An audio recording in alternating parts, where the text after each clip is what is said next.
y que es una, viendo lo de las comunidades de la palabra y la escucha, me aparecía la idea de una mesa, y una mesa de dos patas se queda coja y se mueve, no sé por qué. Por lo cual me aparecía la tercera pata que completa esta idea de la palabra y la escucha, que es el silencio, que es un elemento de la narración que a mí siempre me llamó la atención y me preocupó muchísimo.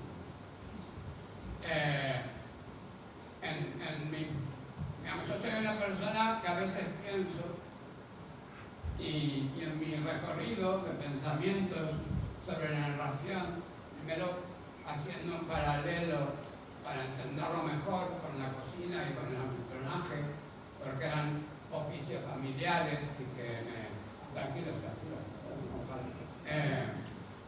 que me servían como nexo para entender la narración. Puedes pasar con tranquilidad, que no nos moleste descaradamente. Les decía que después de hacer todo ese recorrido en su momento sobre el paralelo entre la cocina y el anfitrión y las comidas y la narración, porque de alguna manera así como las comidas alimentan el cuerpo, la narración alimenta el alma. En un determinado momento me di cuenta que en toda esta búsqueda teórica, llamémosle, me aparecía la preocupación por el silencio. Y el silencio desde muchos lugares. Y ya que estoy hablando, que hablar del silencio.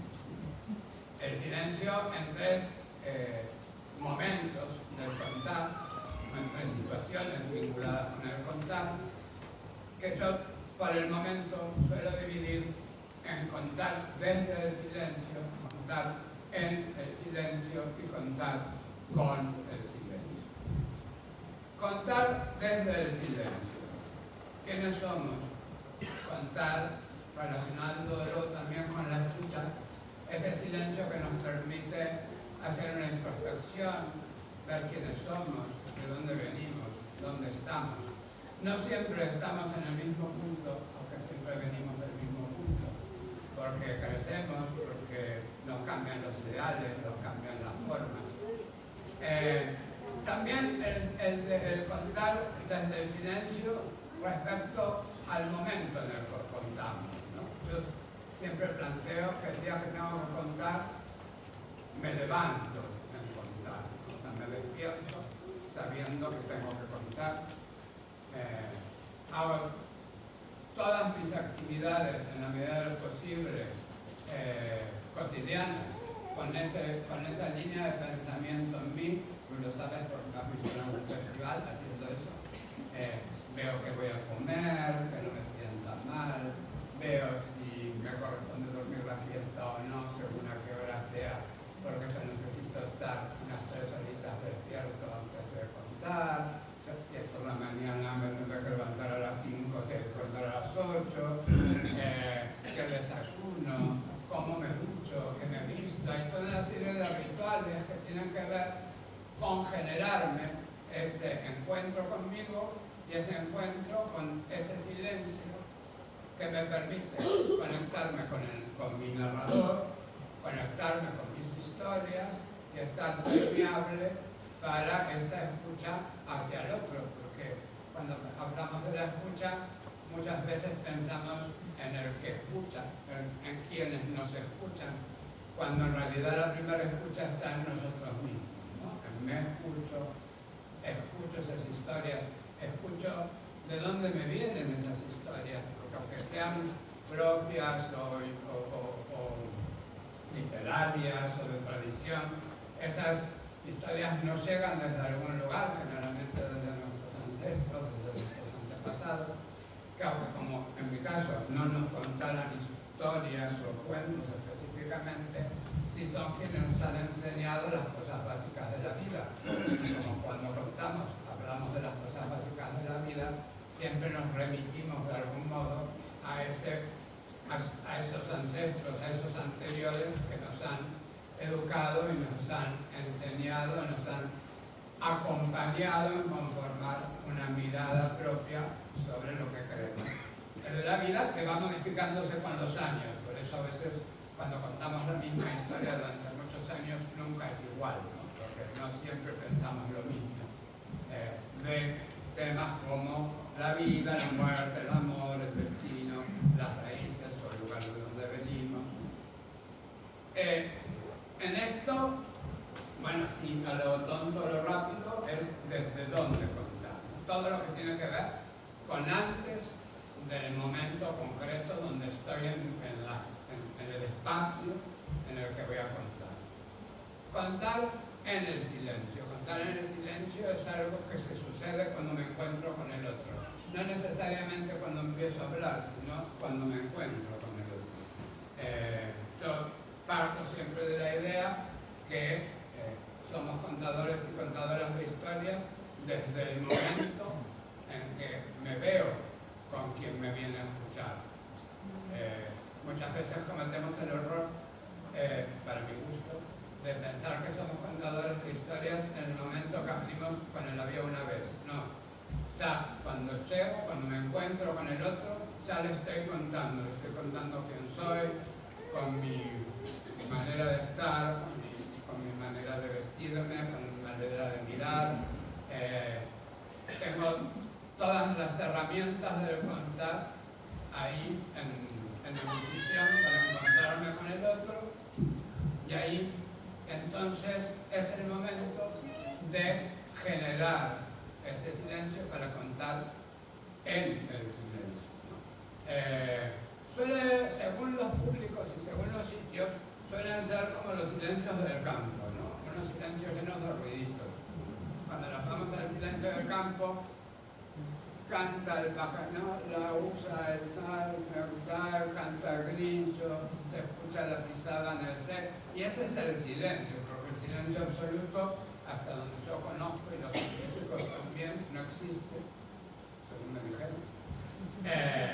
Y entonces, como narradores también, tenemos que generar de alguna manera ese silencio en el que vamos a contar, admitiendo que según las circunstancias va a ser un silencio lleno de ruiditos. Cuando ya se excede en cierto volumen es para cabrearse, ¿no? Cuando te toca la murga en el local de al lado, en la feria, dices, ¿por qué? Pero el ruidito de la máquina de café en un bar, el ruidito de la gente cuchicheando, contándose sus vidas antes de que empieces a contar oficialmente, porque todavía no se dieron cuenta que ya estás y estás contando. Hay una serie de cosas que hay que amainar. Yo siempre pongo el ejemplo del invierno, ¿no? Para esto de instalar el silencio en el cual contar, ¿no? En el invierno llegamos al sitio donde vamos a contar. Generalmente la persona que cuenta y deja sus cosas en algún sitio, ¿no? Pero el público llega con todo. Yo vivo en una ciudad que hace mucho frío, por lo cual cuando digo con todo es con muchas cosas. Gorro, guantes, bufanda, abrigo, segundo abrigo de abajo. Y ahí hay un ruido, hasta que las personas se quitan todo eso. Hay un ruido, pero no porque hagan ruido mientras pasan, sino porque no terminan de estar. Uno como narrador o narradora tiene la obligación, a esas alturas, de ya estar presente, que también es una figura que a mí me importa mucho, con esto que decía antes, ¿no? Me preparo para, vengo, cuento desde el silencio, llego al sitio, estoy presente en ese aquí ahora, en ese espacio, veo que ese espacio esté acomodado de la manera que yo me siento más cómodo y que siento que mejor relación con el público voy a tener, y desde ahí, desde ese estar presente, trato de respetar el tiempo que la otra persona necesita para estar presente. Y también teniendo en cuenta de a dónde invito a esa persona. Este es un concepto que a mí me interesa mucho, que cada vez lo voy desarrollando con un poquito más de claridad, pero así como digo que contamos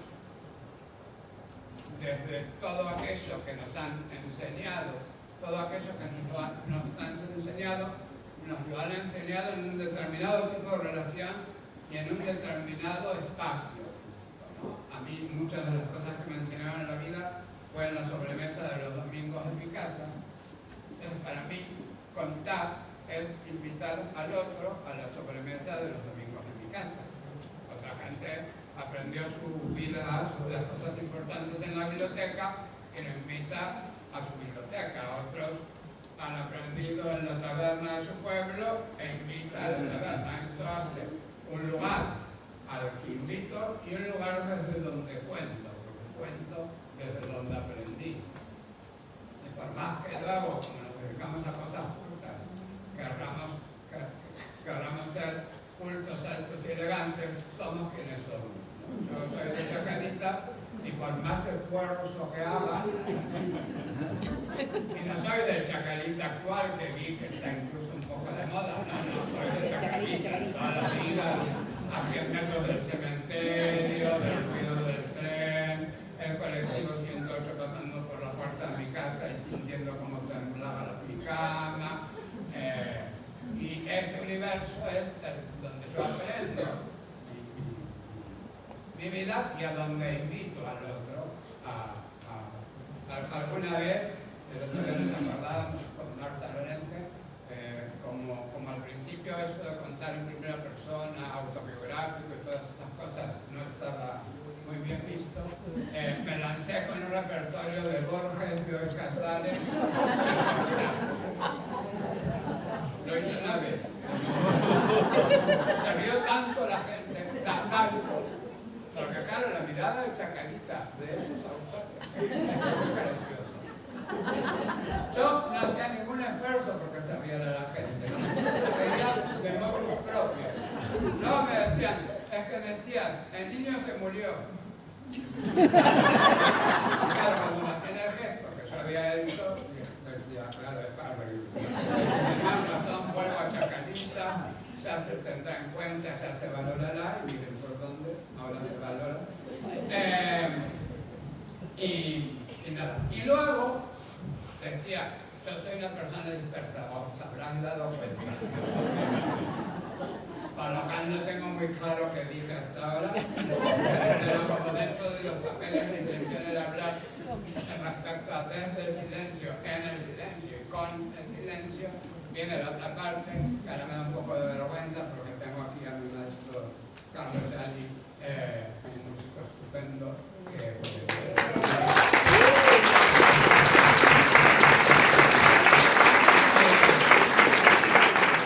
voy a hablar de contar con el silencio. Contar con el silencio es hablar de música. Yo de música sé lo poco que me enseñó Carlos, no porque él me haya enseñado poco, sino yo aprendí poco. Y claro, la música y el contar tienen este punto, ¿no?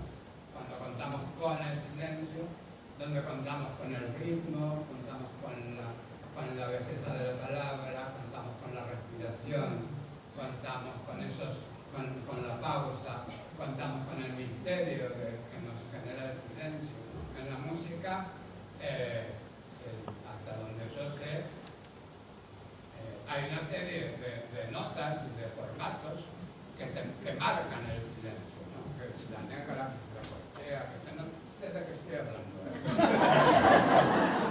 Lo miré en Google estos días, me aparecían esas cosas y digo, mira, qué bien queda, parece que supiera. Y de alguna manera los narradores también contamos con ese silencio donde tratamos de llevar en este intento de invitar a ese lugar de aprendizaje propio y de invitar a un viaje emocional, a un viaje por las emociones compartido, como me sostengo, más que desde la palabra y de la escucha, del uso del silencio, del uso de los silencios, para que nuestra narración tenga el ritmo adecuado, el ritmo necesario, el clima necesario, las emociones necesarias. Escuchamos una misma historia contada por varias personas distintas, escucharemos los silencios en distintos lugares, escucharemos emociones diferentes de la misma historia, así como cuando escuchamos una misma canción o un mismo tema musical interpretado por distinta gente, donde nos pega en distintos lugares, porque justamente la respiración y el silencio con el que nos cuentan valida. Entonces, para mí este encuentro que, como decíamos, de la palabra y de la escucha, donde nos encontramos en la escucha mutua para hacer un viaje desde la palabra, un viaje por las emociones, sostenido por este universo climático que nos genera el silencio y que nos permite el encuentro profundo, porque sin silencio el encuentro es ruidoso, es banal, es rápido y no nos sirve para este oficio que nos une. Con la idea de los silencios y del estar presente y de saber dónde estamos en cada momento de nuestra historia como narradores, y considerando que creo que se me está acabando el tiempo, de hecho me puse aquí no era que estaba esperando el llamado a mi tía, me había puesto el tiempo para tal. Voy a cerrar con una historia muy breve. Lo digo porque cuando acaba, cuando empieza casi acaba. Que dice que había una vez un niño que quería salir. Entonces el niño que quería salir abrió una puerta, pero no pudo salir. Pero el niño seguía queriendo salir, así que abrió una ventana y tampoco pudo salir. Pero el niño quería queriendo salir, así que abrió otra ventana y tampoco pudo salir. Pero el niño seguía queriendo salir. Ahí fue cuando decidió sentarse debajo de un árbol en el medio de la plaza a esperar que le vinieran ganas de entrar. Buenas tardes.